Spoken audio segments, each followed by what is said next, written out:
हाय everyone, मैं Vishal Katranga from the team the right admission private limited. तो आज की इस वीडियो में हम डिस्कस करने वाले हैं कि यूपी स्टेट का सिक्योरिटी मनी किस किस को रिफंड मिलने वाला है, क्या उसका प्रोसीजर रहने वाला है और अगर ये अमाउंट फोरफिट होएगी किस केसेस के अंदर होगी और कितनी अमाउंट फोरफिट होगी। तो चलिए मेरे साथ इस वीडियो को स्टार्ट करते हैं।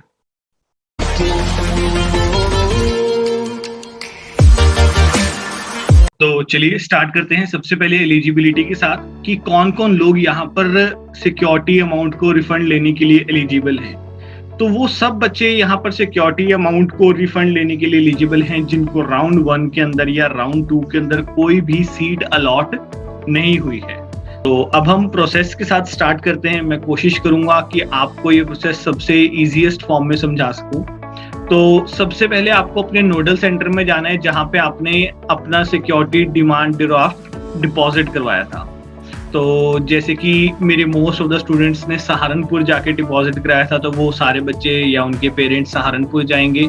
वहां पर वो अपना जो भी उनको रिसीट मिली थी, जब आपने 2 लाख रुपए जमा कराए थे तो आपको 2 लाख रुपए की एक रिसीट मिली थी, आपको वो रिसीट दिखानी होगी और उसके बाद वो आपको आपका डीडी वापस कर देंगे। अब यहाँ पर काफी सारे पेरेंट्स का सवाल ये है कि उनके क्या बच्चों को जाना जरूरी है, यानी कि कैंडिडेट का भी यहाँ पे जाना क्या कंपलसरी है। तो कैंडिडेट चाहे ना भी जाए कोई प्रॉब्लम नहीं है। कैंडिडेट एक ऑथराइजेशन लेटर बना देगा। ऑथराइजेशन लेटर बनाना इज वेरी मच इजी, कुछ भी नहीं चाहिए उसमें ज्यादा। एक स्टूडेंट है वो लिख कर देगा कि जी मैं अपने इस गार्डियन को ऑथराइज करता हूँ कि वो मेरी बिहाफ पर यहाँ से जाकर डीडी कलेक्ट कर सकते हैं। उसके लिए उसको वहां पर एक साइन करना होगा, अपनी एक आईडी लगानी होगी और जो व्यक्ति वहां पर वो डीडी कलेक्ट करने जा रहा है उसकी एक आईडी लगानी होगी। मोस्ट प्रेफरेबली आप आधार आईडी लगा सकते हैं। और मैं यहाँ पे आपको एक और सलाह दे देता हूँ कि जिससे आपका काम और ज्यादा इजी हो जाएगा। आप ऐसा करिए कि स्टूडेंट का जो सिग्नेचर है वो A4 शीट के ऊपर ब्लैंक पेपर के ऊपर ले लीजिए, उसकी आईडी की फोटोकॉपी लेके जाइए साथ में, क्योंकि वहां पर जाके अगर कोई लैंग्वेज चेंज करनी पड़ी तो एटलीस्ट आपको सिग्नेचर की प्रॉब्लम ना आए। फिर मैं यहाँ पर एक और चीज बता देता हूँ, जैसे यहाँ पर डेट्स दी हुई है 24 मार्च से 23 अप्रैल तक है। मैं आपको कहूंगा कि इसके लिए रश मत करिए, एकदम से ही 24 मार्च को वहां मत पहुंच जाइए। ठीक है, वेट करिए 3-4 दिन का, क्योंकि अगर उसके बीच में कोई कॉम्प्लिकेशंस आती हैं, कोई नई नोटिफिकेशन आ जाती है, सेंटर्स पे जो प्रॉब्लम आ रही है उसके बारे में पता चलता है, तो एटलीस्ट वो प्रॉब्लम्स को कैसे टैकल करना है हम वहां पर जाकर देख सकते हैं। अब हम यहाँ पर देखते हैं कि अगर आपको यूपी में सीट अलॉट हो गई है, यानी कि जो बच्चों को यूपी में राउंड 1 या राउंड 2 के अंदर कोई सीट अलॉट हुई है, तो उनके पैसे कैसे वापस मिलेंगे। उनके पैसे उनको उसी कॉलेज से वापस मिलेंगे जिस कॉलेज में वो करेंटली पढ़ रहे हैं। तो यहाँ पर जैसे मैंने लिखा है कि अगर राउंड 1 के अंदर आपको कोई कॉलेज अलॉट हुआ था और राउंड 2 में आपने अपग्रेड कर लिया है, तो आपको जो आपका डीडी है वो आपको आपके अपग्रेडेड कॉलेज से ही मिल जाएगा।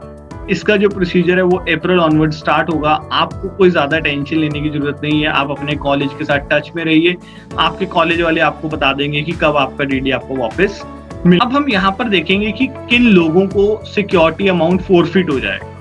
तो as I told you here कि अगर आपको राउंड 1 के अंदर कोई सीट अलॉट हुई थी और आप वो सीट राउंड 2 की चॉइस फिलिंग से 2 दिन पहले छोड़ देते हैं, तो वहां पर आपकी 50% of the security amount forfeit हो जाएगी। और अगर आप ऐसा नहीं करते हैं, यानी कि आप उसको लेटर स्टेज पर ये सीट सरेंडर करते हैं, तो आपकी 100% अमाउंट फोरफिट होगी। और अगर किसी कैंडिडेट को दूसरी स्टेट के अंदर या ऑल इंडिया कोटा के अंदर कोई सीट अलॉट हुई थी और यूपी के अंदर भी सीट अलॉट हो गई थी, और वो जो स्टूडेंट है वो अपनी यूपी की स्टेट की सीट को राउंड 2 की चॉइस फिलिंग से 2 दिन पहले सरेंडर करता है, तो उसको सिर्फ उसकी अमाउंट का 10% ही फोरफिट करवाना पड़ेगा।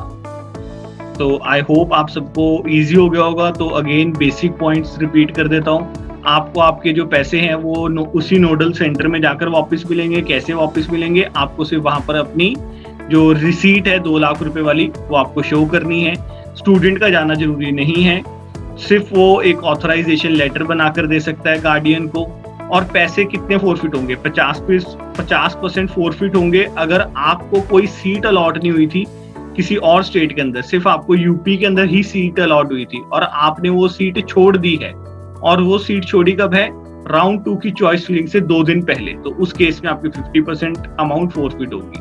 और अगर आपको किसी और स्टेट के अंदर सीट अलॉट हुई थी और आपने वो सीट यूपी में राउंड 2 की चॉइस फिलिंग से 2 दिन पहले छोड़ दिया तो उस केस में 10% फोरफिट होगी। और अगर आप बहुत लेटर स्टेज पर कोई सीट छोड़ते हैं तो आपकी 50% नहीं, 10% नहीं, पूरी की पूरी 100% अमाउंट फोरफिट हो जाएगी। तो आई होप आपको ये वीडियो अच्छी लगी होगी, जो हमने इन्फॉर्मेशन प्रोवाइड करी उससे आपका कुछ काम आसान हुआ होगा। स्टिल अगर आपको कोई कंफ्यूजन्स क्रिएट होती हैं तो आप हमारे गिवन व्हाट्सएप नंबर पर हमें मैसेज कर सकते हैं। Till then take care, bye bye.